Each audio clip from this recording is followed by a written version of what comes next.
خو په دې خبره کې اختلاف دی چې د ماخام اخرنی ټایم کم دی په دې کې اختلاف دی امام ابو حنیفه عمر بن عبد العزيز امام اوزاعی بعضی ائمه وایي چې د ماخام اخرنی ټایم چې دی دا غروب الشفق دی او شفق نه مراد سپینواله دی د دې خبره تشریح دي سیدا چې نور پناشي د نور نورستا سرخی پاتې کیږي د غرب سر باندې قبله طرف ته دا سرخی پناشي ورسته سپینه رڼای د سپینه رڼا چې کله پناشوا د ماخام ټیم ختم د مخسن ټیم ولګید دا رائے د امام ابو حنیفه رحمه الله ده او دا رائے د تابعینو کې د عمر بن عبد العزيز ده او دا رائے په بعض سلف علماو کې د امام اوزاعی و سرخی د ماخام پناشو بس پینواله ښکارګي د غره په سر د سپینواله چې پناشو د ماخام وخت ختم او د مخسن ټیم داخل شي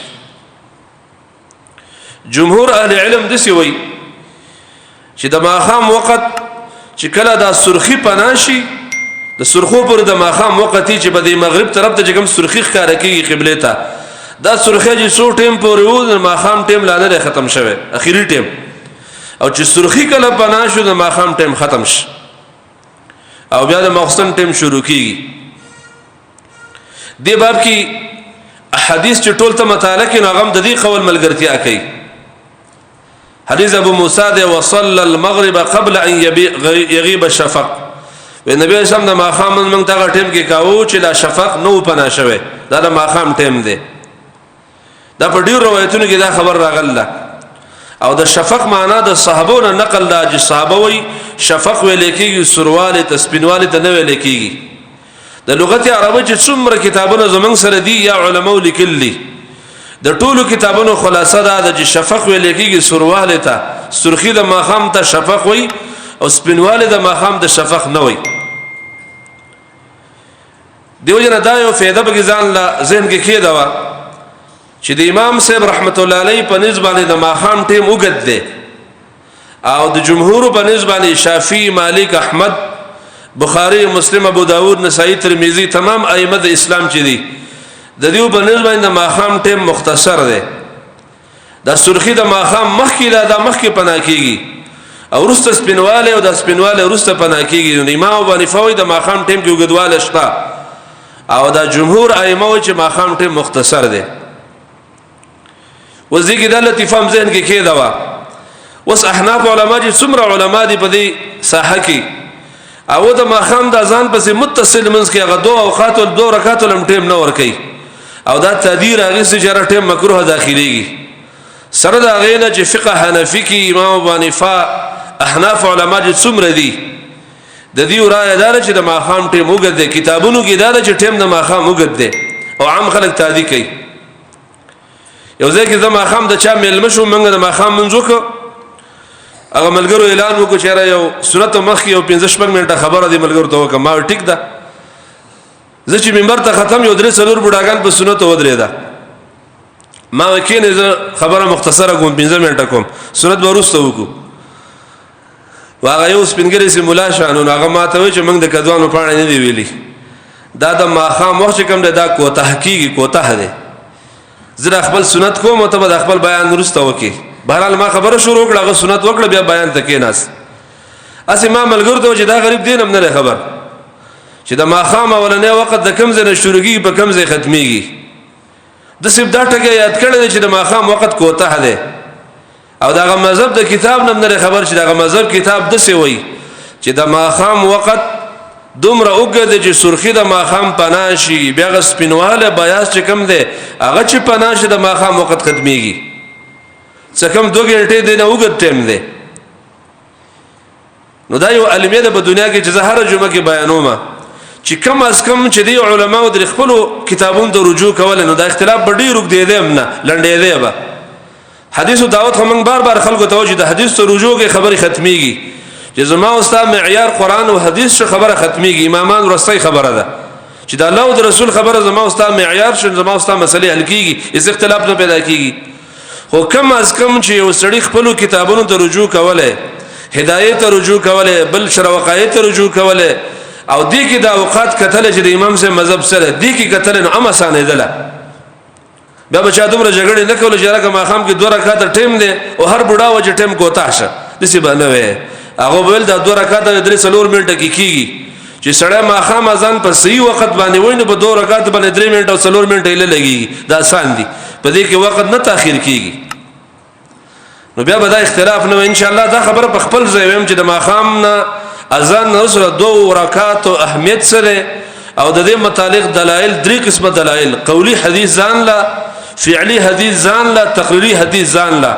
او د صحابه اقوال ځان لا دا ځان لا یو موضوع مستقله د ماخام اذان نه پس 2 رکعات کول د دې په اسلام کې څه اهمیت ده او د دې نقلی فواید هم د بیانوم او عقلی هم د بیانوم چې د دې 2 رکعات څومره فائدې دي چې خلک جمع رسول شي او ته اذان وکړ سم د سپه بډای اقامت وکي هغه د سپیکر نه خلی استلنی او د سپه اقامت کړي نو ټول خلکو نه سلام ګرځي جمع تلی او مونږ هم بین اته نه کل کوثر باندې کې نو ټول خلکو نه جمع تلی څومره به خیری پکې ده او چې دا 2 رکعات کړي ډیر خیر به حاصل کې ثواب په خپل ځای جنت په خپل ځای د الله د رسول تابعداري په خپل ځای د مسلمانانو سره د جمع پر رسولو کې د تعاون او د په خپل ځای او اجر ده چې مسلمانانو جمع او رسوله څوک په د خانه کې دی او څوک په لار روان دي څوک غاړه ته کوي دا ټول خلک به جمع ته رسیږي کته 2 رکعات د چرته ټیم ورکولو لحاظ دي کوله او دې کې کما المیه د چې ماسپخین کې ته به 1 بجې اذان کې په 1 نیمه منځ کې نیمه غنټه ټیم ورکې او مازیګر کې به 4 نیمه اذان کې به 5 بجې باندې ټیم ده او ماخام کې به اته اذان کې واتنی می پورې ناس ته او سحر کې به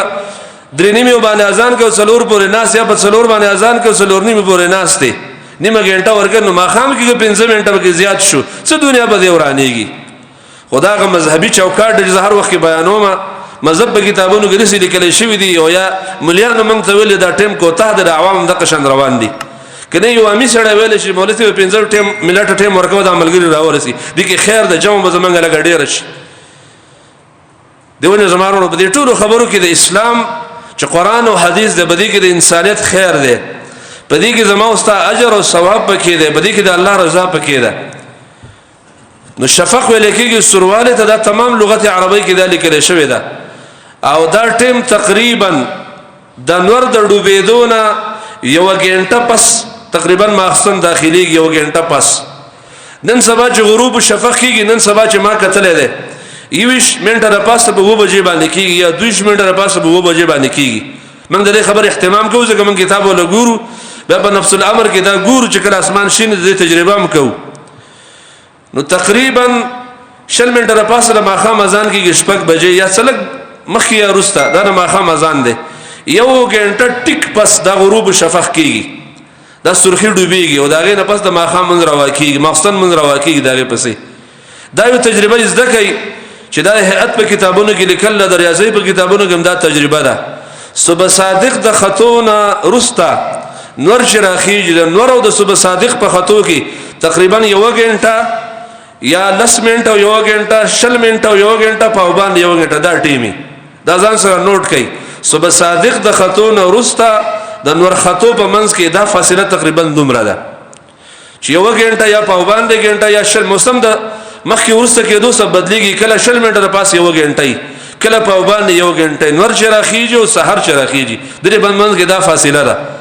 دا چې د ذکر نو سحر اذان په ټیم باندې کې او دا خبره مې ځکه چې د ماخام د نور د ډوبېدو نه رستا د ماخستن د ټیم داخلي دو د دې په منځ کې تقریبا په باندې غنټه 10 منټه د پاسه غنټه 15 منټه د پاسه غنټه او کله کله 1 غنټه لکه په دې ورځو کې 1 غنټه ده دا ټیم دا چې ته زده کې ان شاء الله بیا په دې شکل کې سره نه پریوزي نو چې کوم ملګری په 8 بجې د ماخستن منځ کې ټیک کوي ځکه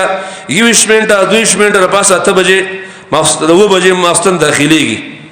نو 21:22 نه باخوا سره د ماخستن د منځ اذان کوي 21:22 7 بجې او 8 بجې د ماخستن منځ څو کوي دا ټیکي په اول وخت کې ماخستن منځ تاخير کول بهتر دی او په دې وخت چې کوم ملګری کوي ټیکي کوي ناروا نه دی نو غروب الشفق دغه سرخی د ماخام ته ویلګو سرخی د ماخام تقریبا څه غنټه پس د نور د ډوبېدو نه پس دا ډوبېږي دا د ماخام د منځه اخیری ټیم دی د دې نورسته چې ماخام منځ کم سړک کې دا به قضای